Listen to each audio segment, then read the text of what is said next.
Feel అవుతాం, నాతో ఎవరు లేరు, నాకెవరూ లేరని. నేను ఆయన నీతో ఉన్నాడు, ఎనీ టైం నీతోనే ఉన్నాడు.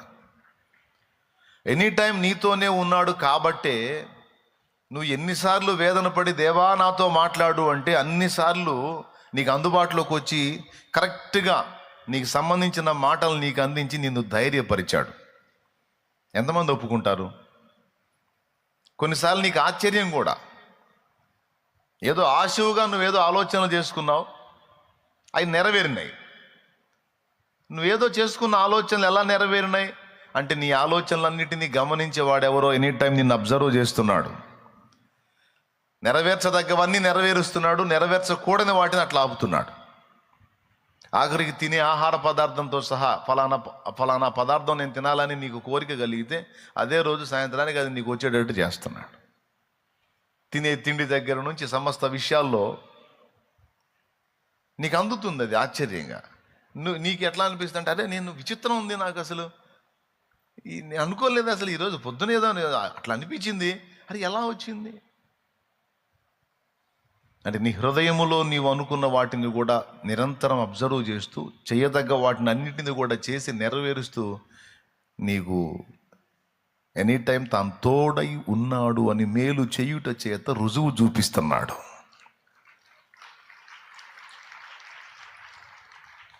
ఎప్పుడు ఫీల్ అవ్వద్దు నేను సింగిల్ అని, ఎప్పుడు ఫీల్ అవ్వద్దు నేను ఒంటరని. ఎనీ టైం నిన్ను అబ్జర్వ్ చేస్తూ పిచ్చిగా నిన్నే ప్రేమిస్తూ గడియ ఒక క్షణం కూడా నిన్ను విడనాడకుండా నిన్ను గమనించే నా తండ్రి నా ప్రభు ఎనీ టైం నీతో ఉన్నాడు. ఒక్క క్షణం కూడా, రేపు చెప్తాడు అక్కడ, ఒక్క క్షణము కూడా నేను నిన్ను మర్చిపోలేదు, ఒక క్షణము కూడా నీ మీద నుంచి నా దృష్టి మళ్లించలేదు నా కుమారుడా అంటాడు. అరే జన్మనిచ్చినటువంటి తల్లికి కూడా ఉండదు కదయ్యా. అమ్మ అందరి ప్రేమ కంటే ఎక్కువ ప్రేమ అమ్మది. అలాంటి అమ్మ కూడా కొన్నిసార్లు నన్ను వదిలేసిద్ది కదా, నువ్వు ఎట్లా కనిపెట్టావంటే మరి నేను రాయించలేదా యెషయా గ్రంథంలో, సియోను ప్రభువు నన్ను మరచి ఉన్నాడని అనుకొనుచున్నది, స్త్రీ తన గర్భమున పుట్టిన చంటి పిల్లను మరచునా, తన గర్భమున పుట్టిన బిడ్డను కరుణింపక మానునా, వారైనా మరచుదురు గాని నేను మరవను అన్నాను. మర్చిపోయావా? అబద్ధాలు ఆడతాను అనుకున్నావా? ఒక క్షణము కూడా నీవు భూమి మీద ఉన్నంత వరకు నిన్ను మరచిన రోజు లేదు. నా కుమారుడా నా కుమారి అని యేసయ్య అంటే తెల్లముఖం వేసుకుంటావు రేపు. నిజమా తండ్రి? చాలాసార్లు ఏడ్చుకున్నాను నాయన, దిక్కులేని దాన్ని, దిక్కులేని వాడిని, ఒంటరిగాడిని, ఎవరు లేని అనాథని అయ్యా అని చాలాసార్లు ఏడ్చుకున్నాను. ఎవరు చెప్పాడు? నేను వాక్యంలో చెప్తున్నా, నీకు ఎక్కకపోయా, నేను చేసేది ఉంది. కానీ ఎనీ టైం నీ కోసమే, నీ వైపే. ప్రతిరోజు నీవు నాతో గడుపుతావని, నిద్ర లేచిన దగ్గర నుంచి మళ్ళీ నిద్రకు ఉపక్రమించేంత వరకు నీ వైపే చూస్తూ ఉంటాను నేను. పొద్దున్నే లేచి నువ్వు బ్రష్ నోట్లో పెట్టినప్పుడు మొహం కడుక్కొని వచ్చి మోకాళ్ళు వేస్తావేమో అనుకుంటా. మోకాళ్ళు వేస్తావు, వస్తావు, నాతో కూర్చుంటావు, కాసేపు మాట్లాడతావని, మొహం కడుక్కుంటావు, బ్రేక్ఫాస్ట్ చేస్తావు, తింటావు ఏదో ఒకటి, తిన్న తర్వాత వచ్చి మోకాళ్ళు వేస్తావేమో అనుకుంటా.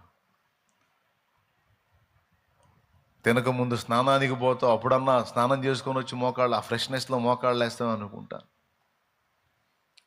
కొంతమంది మోకాళ్ళు వేస్తారు, చక్కగా స్నానం చేసుకొని వచ్చి ముందు ఫ్రెష్గా మోకాళ్ళు వేసి ప్రభువా అని కాసేపు గడుపుతారు, సంతోషం. అట్లా నువ్వు చేసే ప్రతి పని తర్వాత నువ్వు స్నానం చేసుకొని ఏదో తిని వెళ్ళిపోతావు. పోనీ లంచ్ బ్రేక్లోనన్నా కాసేపు నాతో కూర్చుంటావేమని చూస్తా. నీ ఫ్రెండ్స్తో కలిసి పిచ్చాపాటి మాట్లాడుతూ ఉంటావు. సరేలే, ఏదో బిడ్డ బిజీలో ఉన్నాడు, సాయంత్రం వస్తాడు కదా, వచ్చిన తర్వాత స్నానం చేసుకున్నప్పుడు కూర్చుంటాడు, మళ్ళీ సాయంత్రం దాకా కనిపెడితే మళ్ళీ సాయంత్రం కూడా వచ్చి ఫ్రెష్గా స్నానం చేస్తావు, ఏదో తింటావు, ఆ సెల్లో టీవీయో చూసావు, నిద్ర వచ్చింది. ఆ నిద్రకు ఉపక్రమించేటప్పుడే 2 మాటలు అనుకుంటావు. నేను పూర్తిగా నీతో మాట్లాడక ముందే నువ్వే 2 మాటలు చెప్పేసి వెళ్ళిపోతావు. ఇలా సంవత్సరాలు నీవు నన్ను నిర్లక్ష్యం చేసిన ఒక్కరోజు కూడా నేను నిన్ను ఎడబాయలేదు నా కుమారుడా అంటాడు ఆయన. సంవత్సరాలు ఈ విధంగా నువ్వు నన్ను నిర్లక్ష్యం చేసినా మనసారా నా దగ్గర కూర్చొని ఒక రోజు గడిపిన అనుభవం నీకు లేకపోయినా, నీకోసం రోజులు, నెలలు, వారాలు, సంవత్సరాలు నా కుమారుడా నీకోసం నేను చూస్తానే ఉన్నా, ఎదురు చూస్తానే ఉన్నా, కాచుకుంటానే ఉన్నా అని నా ప్రభు రేపు మాట్లాడతాడు. పక్క మైండ్ పోయిద్ది. నీ అంతటి వాడు నాయన, ఇంత గొప్ప దేవుడు నా కోసం కూర్చున్నావా అంటే మరి ఏం చేద్దాం? రాజ్యానికి రాజు అయినా, రాజ్యం మొత్తానికి ఆయన రాజు, రాజ్యం మొత్తానికి ఆయన గనుడు, గొప్పవాడు, ముఖ్యమైన వాడు, శ్రేష్టమైన వాడు రాజ్యం మొత్తానికి. కానీ రాజుకు రాజు కొడుకే గొప్ప, రాజుకు రాజు కూతురే గొప్ప. ఎందుకు? అందరి ప్రాణం రాజు మీద ఉంటే రాజు ప్రాణం పిల్లల మీద ఉంటుంది. అలాగే దూతలు, కెరూబులు, శరాబులు మొత్తం కలిసి ఆయన ఆరాధించుకుంటా ఉంటే ఆయనే వచ్చి ఈ పిల్లల కోసం ప్రాణం పెట్టిపోయాడు.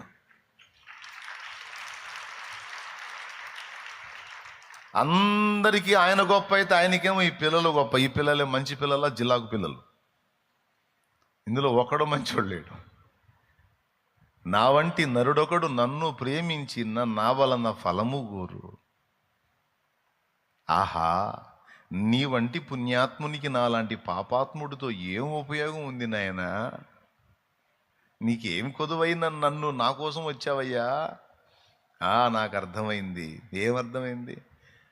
యేసు, నువ్వు నన్ను ప్రేమించావు, పాపినైనా నన్ను ప్రేమించావు, అంతే.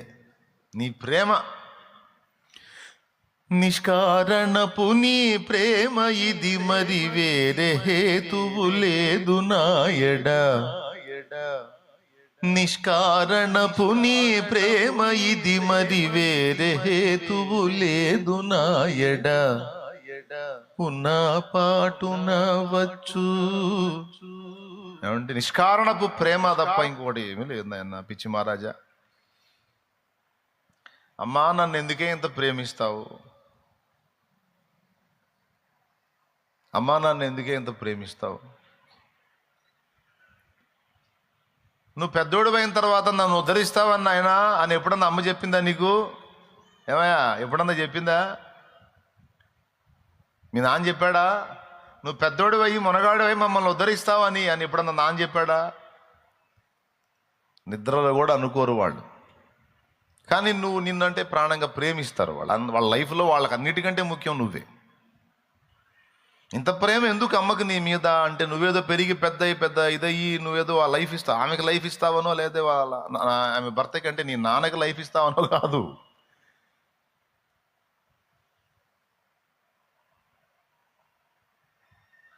అమ్మ నిన్ను కన్నది గనుక ప్రేమ, ఆమె నుండి నువ్వు పుట్టావు గనుక నీ మీద వాత్సల్యం ఏర్పడింది. అది విషయం. స్తోత్రం చెప్పు.